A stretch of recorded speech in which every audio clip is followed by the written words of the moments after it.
বাবা, বাবা এখানে? বাবা, আপনি এখানে? আপনার ছেলে কোথায়? আমি এখানে এলাম কি করে? আর আপনার গালে সব কি? হাই হাই, আমি এখানে এলাম কি করে? আপনার ছেলে যদি জানতে পারে আমরা একই বিছানায়, কি হবে বুঝতে পারছেন? এখন কি হবে বোমা? বাবা, আগে বের হন, এই ঘর থেকে বের হন আগে।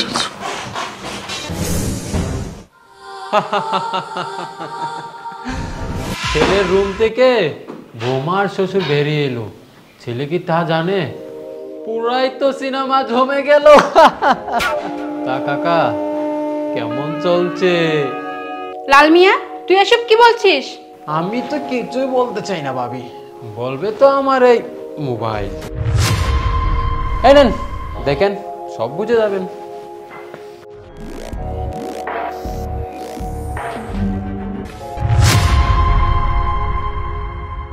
তুই কি আমাদেরকে ব্ল্যাকমেল করার চেষ্টা করছিস? ছি ছি ছি ছি ভাবি, ব্ল্যাকমেল করতে যাবো কেন? কাজের লোকের কাজ করতে আর ভালো লাগছে না, তাই 10 লাখ টাকা দিবেন, আমি অন্য কাজ করব। আর নাইলে সিনেমার কপি হলে হলে চলবে। আর এখান থেকে অবশ্য একটা কপি স্যারের কাছেও যাবে।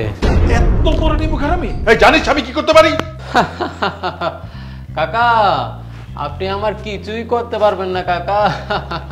তুই এটা কিভাবে করতে পারলি? 10টা বছর তুই আমাদের এখানে কাজ করছিস। আরে তোকে তো আমরা আমাদের ফ্যামিলির মেম্বার করে রেখেছি, আর তুই কি না আমাদেরকে ব্ল্যাকমেল করছিস? আরে ভাবি, 10 বছর ধরে তো মানুষ করেন নাই, কাজের লোক বানায় রাখছেন, তাই আজকে এই কাজটা করলাম যাতে মানুষ হতে পারে। আরে ভাবি, এত কথা বলার সময় নেই, তাড়াতাড়ি টাকা ম্যানেজ করেন। আর কাকা বুঝতেই তো পারছেন, টাকা না দিলে এই সিনেমার কপি কিন্তু। এত টাকা আমরা কোথায় পাবো? তোমাকে 10 লক্ষ টাকা আমি দিব।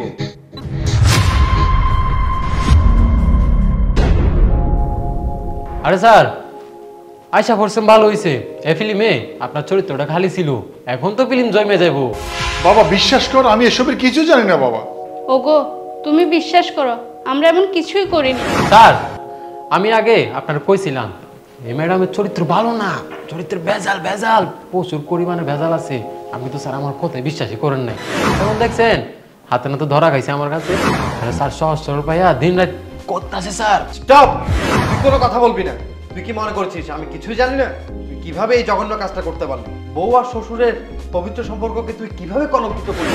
লাল মিয়া, তুই না আমাদের বাড়িতে 10 বছর ধরে কাজ করিস। এই 10 বছর তোকে কি আমরা কখনো কাজের ছেলে হিসেবে দেখেছি? তোকে আমি সবসময় আমার নিজের ভাইয়ের মতো দেখেছি। আমার বাবা তোকে সবসময় নিজের ছেলের মতো দেখেছে। আমি একটা শার্ট কিনলে তোকেও কিনে দিয়েছি, তুই যা চেয়েছিস তা পেয়েছিস। আর তুই এই জঘন্য কাজটা কি করে করলি ভাই? আরে তোর কি মনে আছে, তোর মা যখন গ্রামের বাড়িতে অসুস্থ ছিল, তোর মার চিকিৎসার জন্য আমি তোকে 3 লক্ষ টাকা দিয়েছিলাম। তুই কি সব ভুলে গেছিস? আমি কি কখনো সেই টাকা ফেরত চেয়েছি? তারপরও তোর মায়ের মতো, মায়ের সমান এই ভাবির সাথে তুই কেমনে এই কাজটা করতে পারলি? ছি! আরে স্যার এত গরম মন কেন? আমি তো স্যার কিছু করি নাই। এই যে ধরেন সিনেমাটা এখানে আছে। তোর এই যে সিনেমা আছে না, এই সিনেমার ট্রেলার কিন্তু আমার হাতে।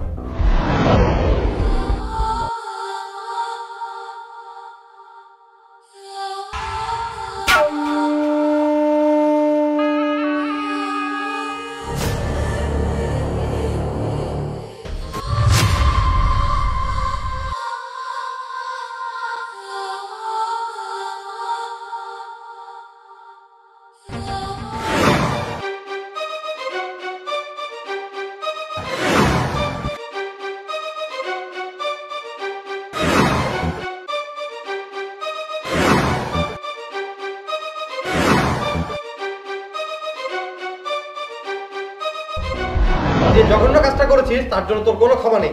তোকে এই কাজের জন্য শাস্তি পেতেই হবে। এই চল, তুই আমার সাথে থানায় চল। স্যার স্যার স্যার আমার এবারের মতো মাফ করে দেন স্যার, আমি আর কখনো এই ভুল করব না স্যার।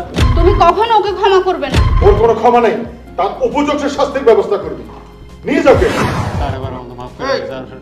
চল চল আমার সাথে স্যার থানায় কই চল। যাবো স্যার?